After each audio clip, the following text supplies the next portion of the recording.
উত্তরবঙ্গে গতকালই পৌঁছে যান মুখ্যমন্ত্রী মমতা বন্দ্যোপাধ্যায়। আজ শিলিগুড়ির বেসরকারি হাসপাতালে ভর্তি আহতদের দেখতে যান হাসপাতালে অভিষেক বন্দ্যোপাধ্যায়। কারণ ২.৫ বছরের শিশুকন্যা পিউ রায় এবং ১৪ বছরের রোহিত রায়ের অস্ত্রোপচার সফল হয়েছে, যেমনটা জানা যাচ্ছে হাসপাতাল সূত্রে, এবং তাদের দেখতেই হাসপাতালে যান। গতকাল রাতে শিলিগুড়ির একটি হাসপাতালে ভর্তি করা হয়।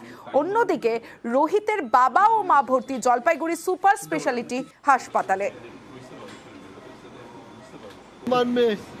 পিউ রায় কত বছর বয়স 2 বছর 6 মাস। আমরা চাচ্ছি আমার মেয়ে যেন তাড়াতাড়ি সুস্থ হয়ে বাড়ি চলে যায়। বাবা আপনি 14 বছর। আচ্ছা, আপনাদের বাড়িটা কোথায়? আমার হচ্ছে ময়নাগুড়ি ব্লক, বাণিজ্য অঞ্চল। আচ্ছা, ওর বয়স কত বললেন? 14 বছর।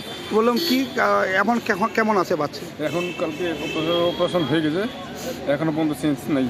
মানে আমাদের ফ্যামিলি একদম ম্যাচ, কিচ্ছু নেই, বাড়ি ঘর আমাদের সব একদম ফ্রিজ হয়ে গেছে। আপনারা কি চাইছেন? আমরা চাইছি সরকারকে দেখুক, কিছু আমাদের করুক। বাড়ি ঘর তো আমাদের শেষ, থাকার জায়গা নেই, বাড়ি তা করতে পারবো না। দুজনেই আশা করি 2-3 দিনের মধ্যে একদম ঠিক হয়ে বাড়ি ফিরবে। ডক্টর মলয় চক্রবর্তী, যিনি নিজে উদ্যোগ নিয়ে তৎপরতার সাথে এই দুজনের ট্রিটমেন্ট করেছেন, একটা অস্ত্রোপচার উনি নিজেই করেছেন। আমি ওনার সাথেও কথা বললাম। আমি ওনাদের অনুরোধ করেছি যে ঈশ্বর সর্বশক্তিমান এবং যারা এখানে অস্ত্রোপচার করেছেন এবং পুরো মেডিকেল ফ্যাকাল্টির যারা দায়িত্বে রয়েছেন, সবার উপর ভরসা রাখতে। তাদের ভাইটাল প্যারামিটার শরীরে স্টেবল রয়েছে, অক্সিজেন স্যাচুরেশন হোক বা প্রেশার হোক বা পালস হোক, এগুলো স্টেবল রয়েছে, এগুলো নর্মালি রয়েছে।